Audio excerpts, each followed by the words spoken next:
funded by the Broadcasting Authority of Ireland with the television licence fee. Ever since I was a young boy growing up in South County Kildare in the 1970s, I've always been fascinated by those giants of history such as Winston Churchill, who possessed the ability to influence public opinion through the spoken word, as he did so ably during the Second World War. We shall defend our island, whatever the cost may be. We shall fight on the beaches, we shall fight on the landing grounds, we shall fight in the fields and in the streets, we shall fight in the hills, we shall never surrender. Undoubtedly, Churchill was one of the greatest orators of the 20th century. However, not too many people realise that for about a decade, from 1895 to the mid-1900s, his primary political guru, mentor and oratorical role model was a Sligo-born politician named William Bourke Cockran. To find out more, I recently met up with Dr. Fiona Gala, historian and also a committee member of the Sligo-based William Bourke Cockran Foundation, which aims to promote the folk memory of Cockran in Ireland and beyond. We're here on location in Wine Street at the heart of Sligo town, and just down the street from the house where the great Irish American politician William Bourke Cockran once lived. Cockran was born in Ballinacaro, a small village a few miles from Sligo town, in 1854. However, he was only 5 when his father died tragically, and as a result his mother moved into Sligo town with the family to a house here in Wine Street. The young Cockran received most of his education here in Sligo and also in France. Following that, at the age of 17, he emigrated to the United States, and within a few years he'd become a very successful New York lawyer and politician, and indeed he was regarded in his day as the United States' greatest orator. He became a trusted advisor to several US presidents and a friend to men like the calibre of Mark Twain. And very interestingly, in the 1890s he became the lover of Jenny Churchill, who was the mother of Winston Churchill, shortly after her husband Randolph died. As a result, when Winston Churchill first visited New York in 1895, he was put up by Cockran. So for the next 12 years, Cockran became Churchill's primary political guru and mentor, particularly in oratory. Later in the 1950s, Churchill credited Cockran's profound influence over him and how he was his political model. Throughout his political career, Churchill always acknowledged a major positive role which William Bourke Cockran played in his life. For example, as Fiona Gala just touched on, in 1953, when the US Democratic politician Adlai Stevenson asked Churchill who was his role model in oratory, Churchill answered, it was Cockran. By the way, Cockran was also commonly called Bourke Cockran. Mark Leslie, designer of the Churchill Power of Words exhibition held in recent times in New York's Morgan Library. Churchill described it, he said, Bourke Cockran taught me to use my voice as a musical scale with the notes of the human emotions, how to hold thousands in thrall. I owe him everything. And this was his reply to the great American orator, Chicago orator Adlai Stevenson, the great Democrat. Cockran was the master of the speeches, and Churchill learnt, listened, argued with Cockran on numerous occasions. Kevil Burns, historian and also secretary of the Sligo-based William Bourke Cockran Foundation. But the rapport between them developed into something that was very special, not for themselves but for mankind, as it turned out 25 years later when Churchill's oratory was necessary. As John F. Kennedy said, Winston Churchill mobilised the English language and sent it into battle. That wouldn't have happened unless Winston Churchill had met Bourke Cockran. You ask, what is our aim? I can answer in one word: victory. Victory at all costs. Victory in spite of all terror. Victory however long and hard the road may be. For without victory there is no survival. Winston Churchill used to use a lot of Bourke Cockran's catchwords and phrases, which are now commonly attributed to Churchill, but Churchill always credited these phrases and these catchphrases to his mentor, his political father, W. Bourke Cockran. Mark Leslie. So what catchphrases are we talking about? Well, there's a famous one that's always attributed to, like, the earth is a bounteous place. There's enough for everyone. I have often used words which I learned 50 years ago from a great Irish American orator, a friend of mine, Mr. Bourke Cockran. There is enough for all. The earth is a generous mother. She will provide in plentiful abundance food for all her children, if they will but cultivate her soil in justice and in peace. And that was an extract from Churchill's so-called Iron Curtain speech given in Fulton, Missouri in 1946. Philip Reid, former director of the Imperial War Museum's Churchill War Rooms in London. He quotes Cochrane famously in the Fulton, Missouri speech. So Cochrane was always in his mind, I think, when he was writing and delivering. So he never left his mind. It was long after Cochrane had died. He's still quoting him, referring to him, thinking of him. However, not only did Cockran become Churchill's first political guru, he also had a huge influence on US politics of his era, as well as helping Ireland to eventually get its freedom in 1922.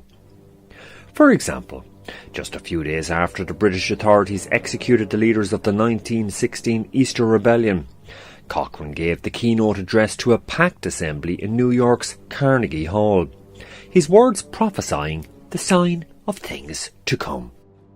The butchery of the Irish patriots must be terminated. They were poets and dramatists. All of them had surrendered unconditionally and should have been treated by their captors as prisoners of war. The vilest murders ever committed in Irish history are fresh before our eyes. The noblest Irish men of our generation, the finest flowers of our civilization, are dead. These men who have died were the apostles out of whom a new civilization is to spring. Corcoran's hand was behind many of the significant and historical events that led up to the foundation of the Irish Free State in 1922. Fiona Gala. Here's Kevil Burns. Cockran always believed that the only way for Ireland to get its independence was through involvement by another country, and America was the country that Cockran picked. He became recognised as the leading spokesman for the Irish movement abroad, particularly in America. Bourke Cockran, he was hugely influential in America in persuading Americans to keep their eye on the ball of what was happening in Ireland. And Irish America was crucial in clinching the independence for Ireland. His contribution towards the development of the Irish Free State should not be underestimated. He was living and working at the epicentre of Irish American nationalism in New York.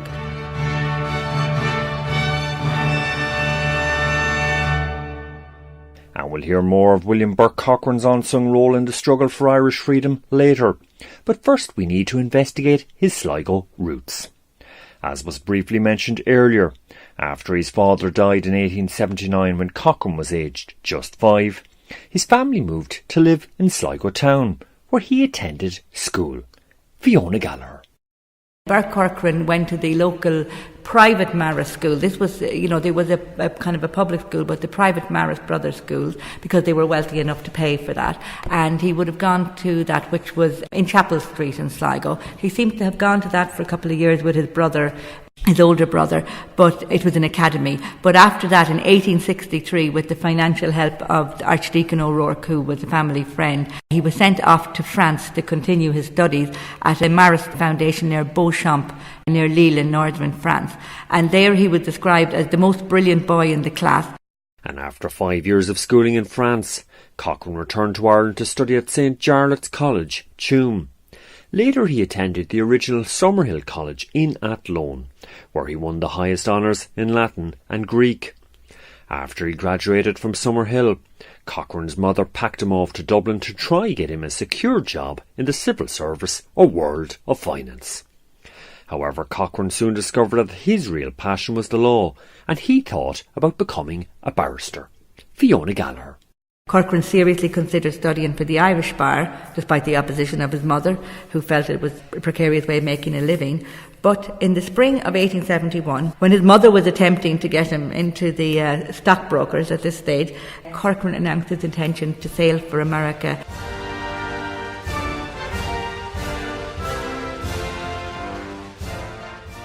And arriving into New York City that spring of 1871, the 17-year-old Cockran quickly advanced in U.S. society. Mark Leslie. He was always ambitious. He quickly turned his education to teaching, where, any well-turned-out teacher prepared to work for a low salary, was guaranteed for a good job at the time. But he worked sufficiently hard and saved hard with a view to putting himself through American law school and qualifying as an American lawyer. Cockran qualified as an American lawyer in 1878. By then he'd also become a US citizen.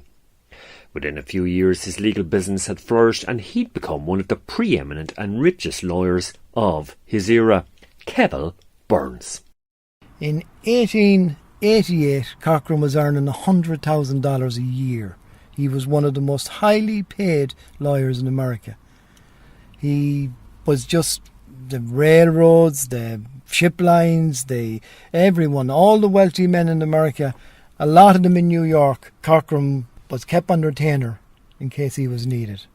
And although Cockran excelled in the lucrative realms of real estate and commercial law, nevertheless, being a conscientious citizen, he also devoted much time to defending, free of charge, people whom he believed had been victimised by society. For example, in 1916 he became involved in the famous case of Tom Mooney. Fiona Gala. Bourke Cockran. He was the defender of Tom Mooney. Tom Mooney was a great voice for organised labour, particularly in the San Francisco area in 1916. But Mooney was in San Francisco. He was obviously of Irish extraction. He was very organised in the formal organisation of labour for the sake of the working man.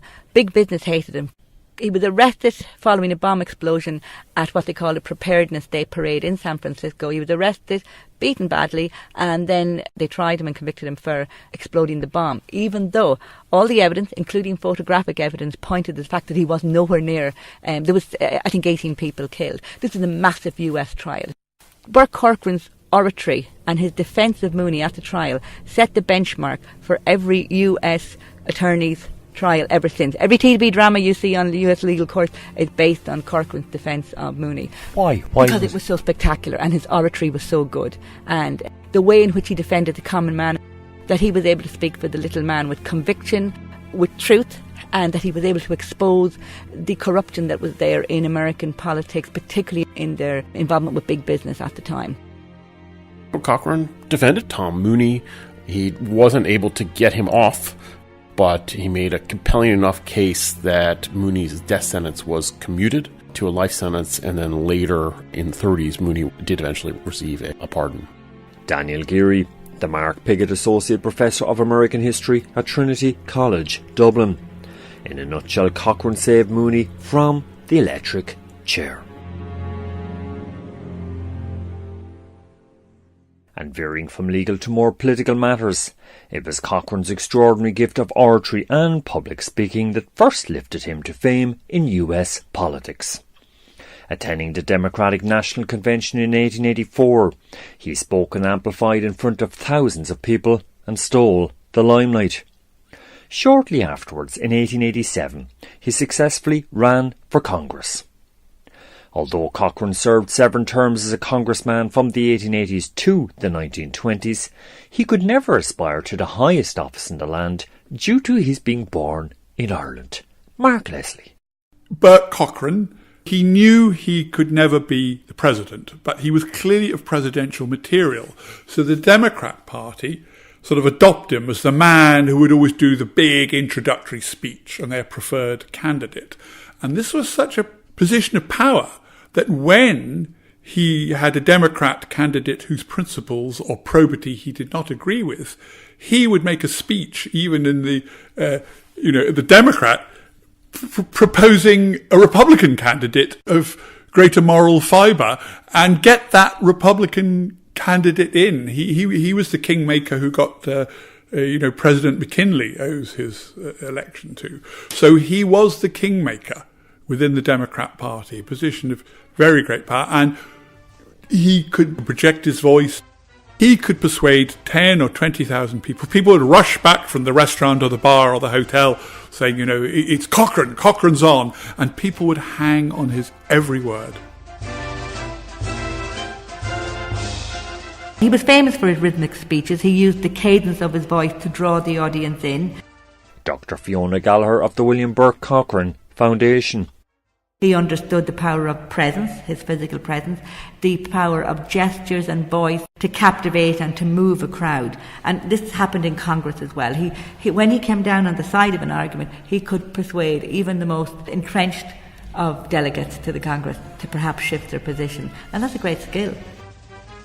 Bourke Cockran, he was a master of language, and he was known in America as the silver-tongued Irishman.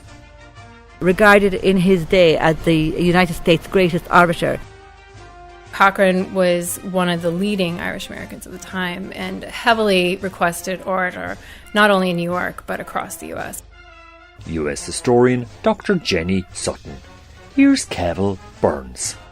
Cockran had a great ability to unify people. I think that was one of his great things. People trusted Cockran, they believed in him. They knew that he wasn't looking for himself. He was always interested in the people and how it would benefit. William Bourke Cockran married 3 times in his life without having any children. Tragically, his first wife died in childbirth and his second from a brief illness. It was while in Paris in 1895, following the death of his second wife, that Cockran met Lady Randolph Churchill, the beautiful American-born heiress Jenny Jerome, who had also lost her spouse that same year. She was the mother of a young man named Winston Churchill, who dreamed of a career in politics. Fiona Gala. Jenny met Cockran, who was also a widower at this stage, and they had an affair. And they also had a great friendship which lasted the remainder of their lives. So she knew her young son, Winston, was only 20 years of age. He needed a bit of a father figure, and he was a headstrong individual even at that stage. So she sent him off to New York to meet Cockran. It's an impressionable 19-year-old teenager stopping off in Bourke Cockran's flat in New York. And actually I have in my photo album a wonderful picture of the amazing apartment at Fifth Avenue where Churchill learnt to drink brandy, smoke cigars. These were all Bourke Cockran attributes. And they fell in love with each other. This was the son he had always wanted but never had. On his first day in New York, Churchill wrote off a letter to his mother at home saying, "Mr. Cockran is one of the most interesting and charismatic men I have ever met. I've had great discussions with him on every conceivable subject, from economics to yacht racing. He is a very clever man and one from whose conversation much is learned." And the two men were drawn to each other instantly. At that time, Cockran, of course, was at the pinnacle of his career, and he was one of the foremost lawyers in America. Historian Fiona Gallagher. Here's Mark Leslie once again. Bourke Cockran, he treated Churchill as a son, mentored him, and used to travel to London when Churchill was a young rising politician and boost Churchill by announcing that he'd be having a dinner for his young friend, the new MP Winston Churchill, and people, the great and the good, would come to the dinner and say, "Oh, we'll hear the great Bourke Cockran speak and entertain us with his marvellous wit and his conversation." But actually he was giving Churchill an opportunity to shine. The two would spar. They would argue about Ireland, they would argue about the British Empire, they'd argue, but he was giving his son, a movie star comes to a great actor comes to a theatre and then mentors some other actor and gives him reflected glory. And Churchill would get reflected glory from debating with Bourke Cockran at dinner parties.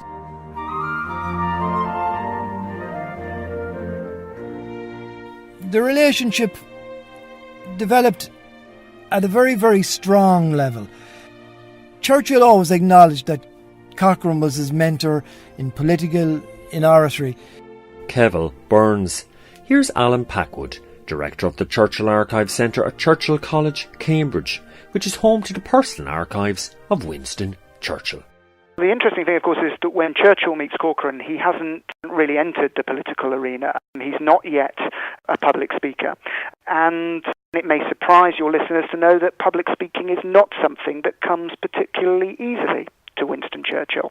He has a slight speech impediment, which means that throughout his life he doesn't say the letter S properly.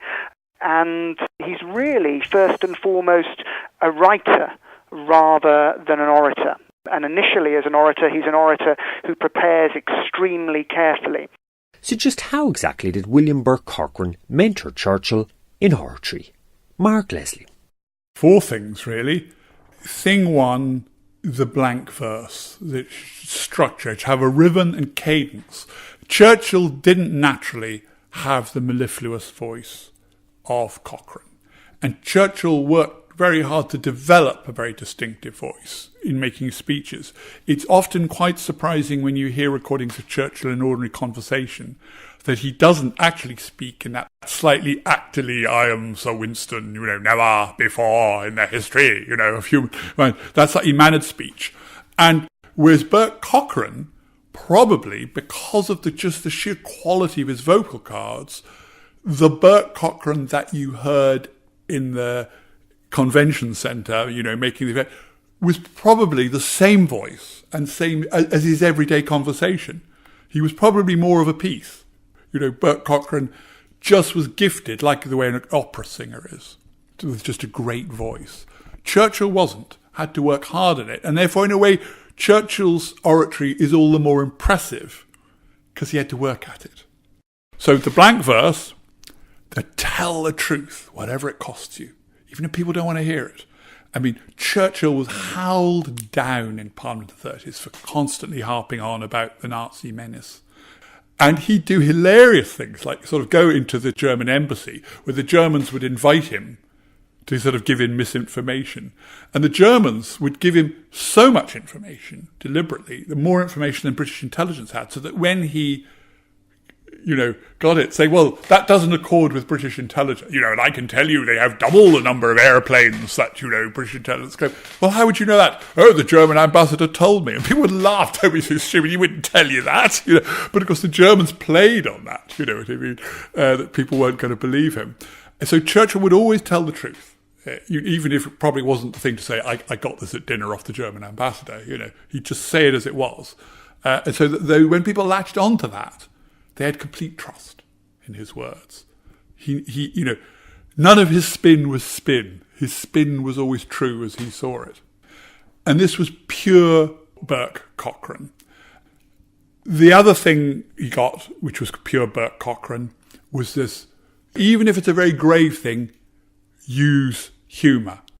Hitler, we will have no truce nor parley with you or the grisly gang who work your wicked will. You do your worst, and we will do our best.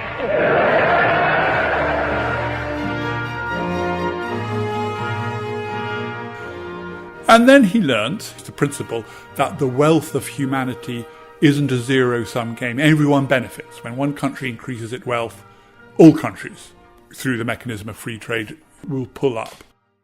Basically, he taught him how to speak. I mean, I think one of his phrases was, keep it simple, tell people the truth. And that was the way he taught Churchill to speak, not to be bombastic, not to be sort of around the houses, but to get to the point, as it were, which Churchill took on board. Philip Reid, former director of the Imperial War Museum's Churchill War Rooms in London. Here's Fiona Gala. He showed him how to use his voice, how to appeal in very simple language to the minds and the hearts of people, how to appeal to their senses. And of course this all comes from a classical education. You need to know the rhythm of the words, you need to know the cadence of the voice, you need to know how it flows, you need to know when to pause. It's a bit like being a conductor. You need to conduct your audience, you need to build them up to a crescendo, and then you need to hit them with the profoundness of your end statement. And of course that style of oratory, particularly as personalised by Cockran, was copied or drawn upon by many of the great figures of the 20th century. The style which Cockran used was called visionary rhetoric, which effectively meant that he could make you have an image in your mind of what he was trying to say. And that was very different than the type of speeches that had gone on up until that date, which were very long and ponderous and convoluted. And even though he could speak for quite a while, he carried his audience extremely well with him, and that's a very special skill. So just what is William Bourke Cockran's ultimate legacy to Winston Churchill? Kevil Burns.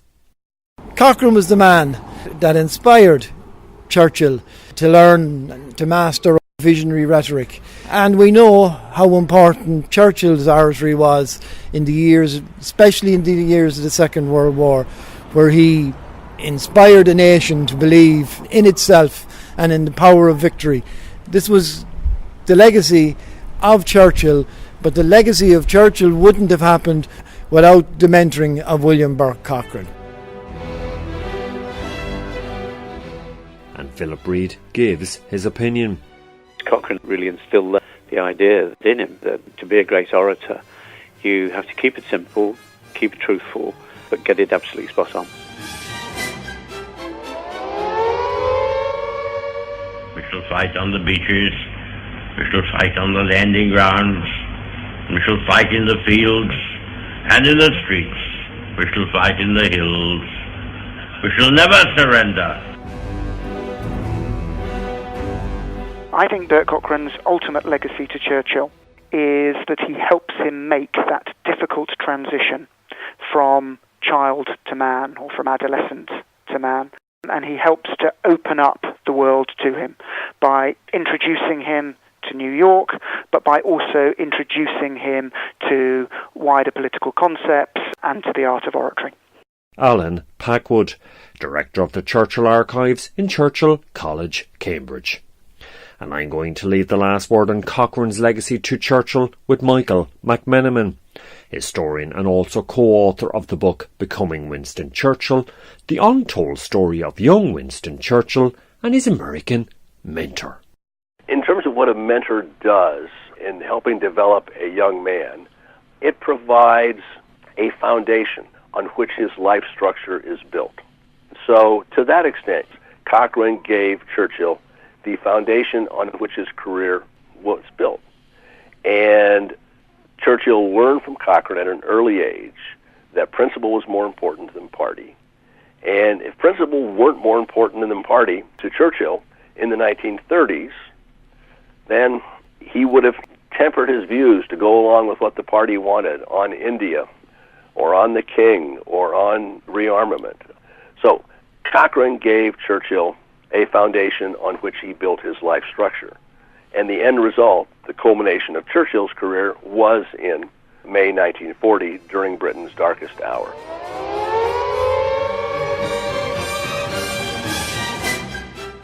You ask, what is our aim? I can answer in one word: victory. Victory at all costs. Victory in spite of all terror. Victory, however long and hard the road may be. For without victory there is no survival.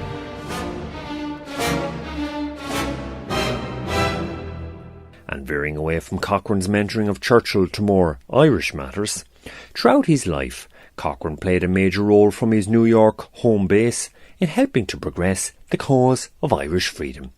Sligo historian Kevil Burns.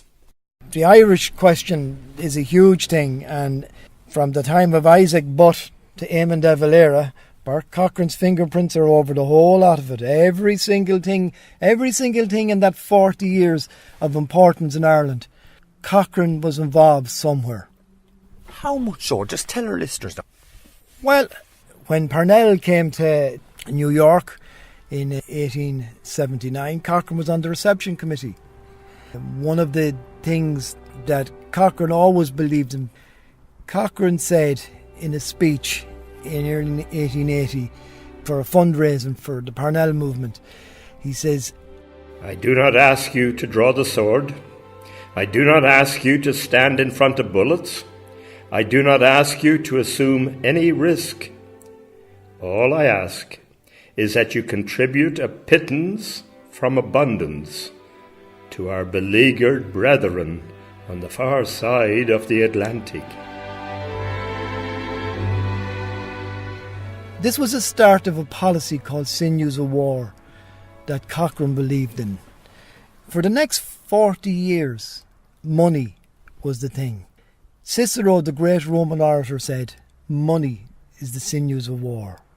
Cockran always believed that American influence and money would help to develop Irish freedom. For a long number of years, America was known as cheering a dollar. Everyone. The land of the dollar. Land of the dollar.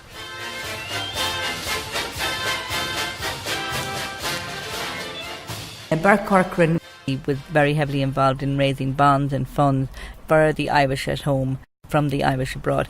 But more importantly than just raising money, it was his intimacy, I suppose, with the American political establishment and the British political establishment that gave him a leading role, background role, but nevertheless a very influential role in pushing the case for Home Rule. I mean, he sat in the House of Commons in the Visitors' Gallery when they passed the 1903 Wyndham Land Act. The Wyndham Land Act is the one really which gave the bulk of the land, I suppose, back or to Irish farmers, if you want to put it that way, or allowed for the financing of that by the British government. He sat in the Visitors' Gallery in the House of Commons for that and attended a dinner with the Irish Parliamentary Party afterwards. Fiona Gala. Indeed, that dinner was given by the Irish Parliamentary Party in honour of William Bourke Cockran's services to Ireland. Some years later, the New York Times newspaper reported the following. It was largely through his efforts that the late King Edward VII signed the Irish Wyndham Land Act, a great benefit to the people of Ireland. Cockran always believed in constitutionality. He was a great believer in politics, the will of the majority, but only through democratic constitutional means. Kevin Burns, Secretary of the William Bourke Cockran Foundation.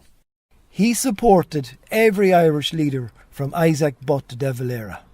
Once they were elected and acknowledged as the leader of the Irish people, Cockran supported them. He supported them through money, he supported them through inspiration, through his contacts. All elements are necessary to develop anything. After the bloody events of the 1916 Easter Rebellion, the political scene in Ireland and also in Irish America was irrevocably altered. So what was the constitutionalist Cockran's reaction to the rebellion? Fiona Gala.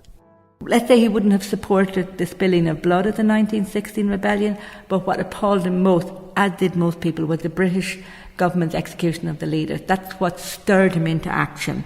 He said the ruthless methods employed by the British government in the execution of the Irish leaders aroused his fighting spirit to a white heat. So he interpreted it in the same way as many Irish people did at the time, that they shouldn't have been executed.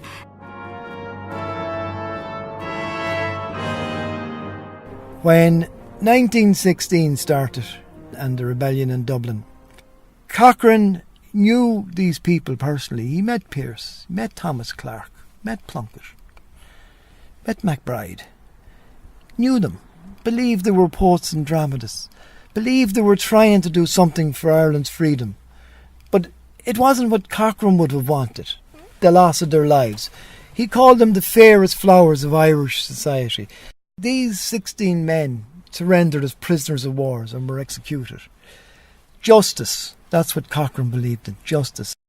Burke Cockran travelled around to many of the major cities in America highlighting the injustice inflicted on the leaders of the 1916 rebellion. And when De Valera came to America in 1919, Cockran organised this huge bond drive which was to financially support the new Dáil Éireann. Cockran was the chairman of the New York bond drive, and his branch raised $3.5 million. That's over half of the total amount of $6 million. So $6 million US was raised in 1919, and Cockran was responsible for over half of that in order to support the Dáil Éireann. Now, $3.5 million in 1916 was probably worth, $350 million today. And that was to support the new Dáil Éireann, to financially take over where the British, vacuum was. And when De Valera was made freeman of New York on the 17th of January 1920, it was Corcoran who introduced him to the mayor in the Alderman's Chamber of New York. And Corcoran introduced De Valera as the president of the Irish Republic. Now, I think that says a lot about Corcoran's standing in the world, Sam. Now, the fact that De Valera never mentioned Corcoran is a whole other day's work. During the Irish Revolutionary period, William Bourke Cockran was one of the most important spokespersons and leaders of Irish America. So just how important was Irish America in the freedom struggle which culminated in the Irish Free State in 1922? Dr. Daniel Geary of Trinity College, Dublin. I think they're very significant because they are significant political actors in, especially in the northeastern cities like New York City, like Boston. They have finances that they can give to the Irish cause. They also have a voice, that they can be heard, and Cockran's someone who's amplifying that voice, if you like. In 1919, Corcoran was on a committee of the Foreign Relations for the U.S. Senate to present Ireland's case for independence, and he was the last speaker to be heard on the discourse. And the newspaper said that the cause of Ireland and its relation to the League of Nations was one of the greatest speeches ever delivered inside of Congress. So that was what the newspaper was saying about his speech. He told Ireland's history from the Norman invasion to the present, saying that there is no way in which her national spirit can be quenched.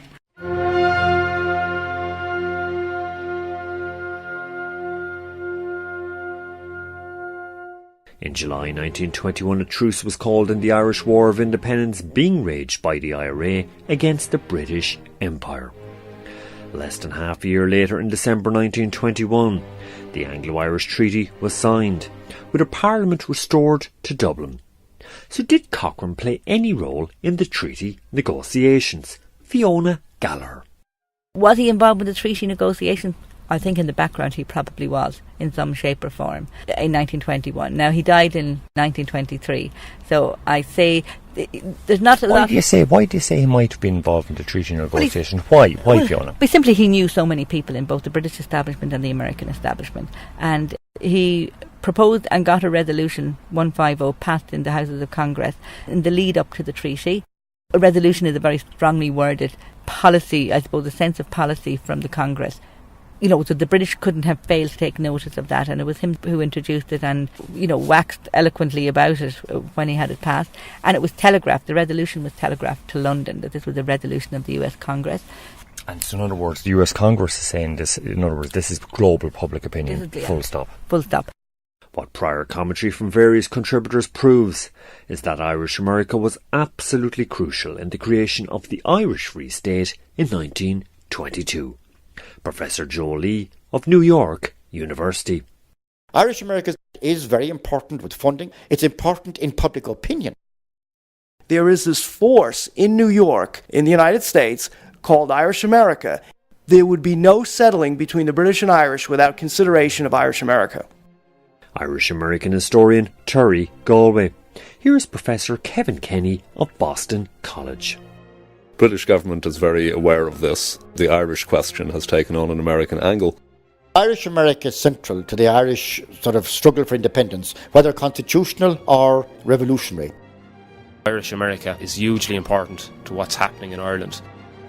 There is huge support in America for the Irish cause.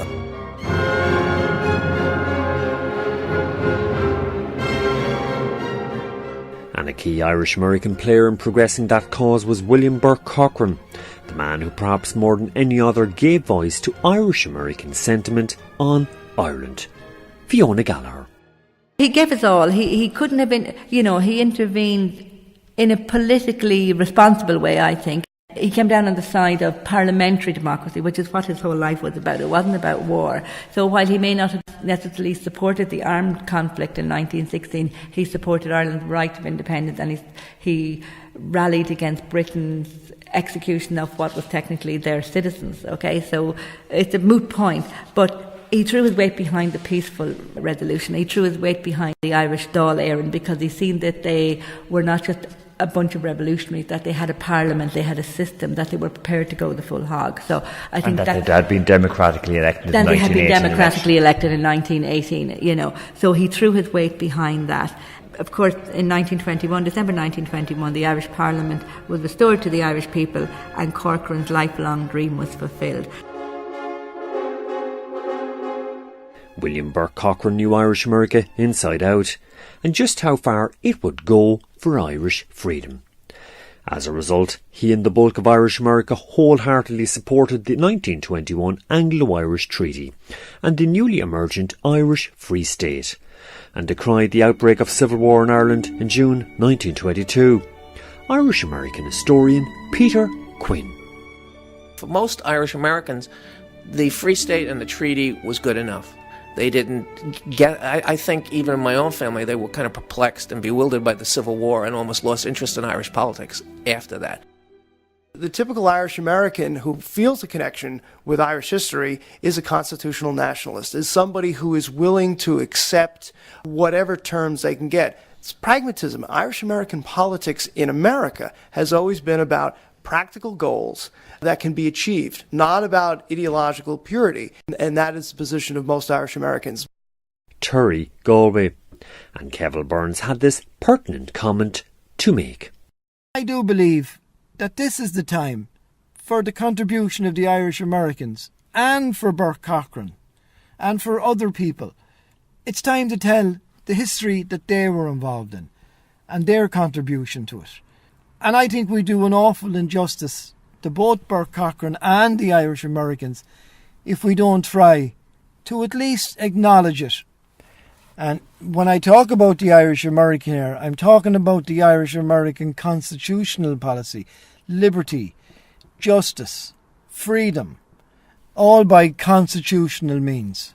And I believe it was Bourke Cockran and his fellow Irish Americans who were involved in all of this at the time, and even in latter years, Irish Americans, by constitutional means and by the art of negotiation, solved a lot of problems that we've had in this beautiful country of ours. You can definitely see a line from Cockran to the sort of, the people that come to be known as the Four Horsemen, in the 1980s and 90s that are pushing the U.S. to exert pressure on Britain to seek a negotiated settlement in Northern Ireland. Dr. Daniel Geary of Trinity College, Dublin. Here's Dr. Fiona Gala of the Sligo-based William Bourke Cockran Foundation. Bourke Cockran, when he applied for his new U.S. passport in 1922, when you applied for it, you had to list countries where you wished to visit, and he was very proud to list the Irish Free State on his passport, and also to list that as his place of birth. So he actually wrote it in his own handwriting. Little handwriting in his passport, yeah. The passports were a little different than they are now, but he never got to come. He never got to come to Ireland after 1922. It was a bit of a journey in those days. And he died, of course, unfortunately, very suddenly on the night of his 69th birthday. He died with a brain hemorrhage at his home in Cedars in New York.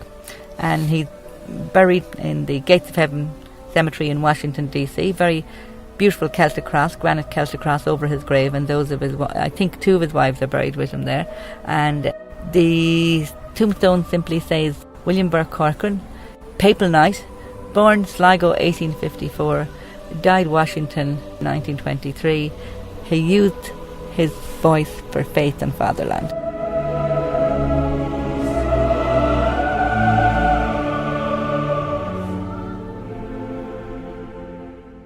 In his epic life, William Bourke Cockran played many roles. US Congressman, successful lawyer, mentor to Winston Churchill, Irish patriot, and much more. However, it's perhaps for his silver-tongued oratory that he's best remembered. Fiona Gala. He made oratory a skill. I personally think that's one of his greatest legacies.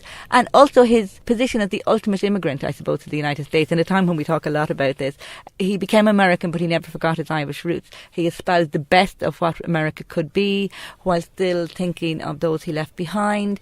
He espoused everything that was the triumphant Americania of the time. This programme was produced by myself, Paul Wright. The voice of William Bourke Cockran was done by Vincent Lavery. The excerpt from the New York Times by Michael Roddy. And I'm going to leave the last word with the silver-tongued orator himself, speaking about the Earth's bounty to humankind. there is enough for all. The earth is a generous mother.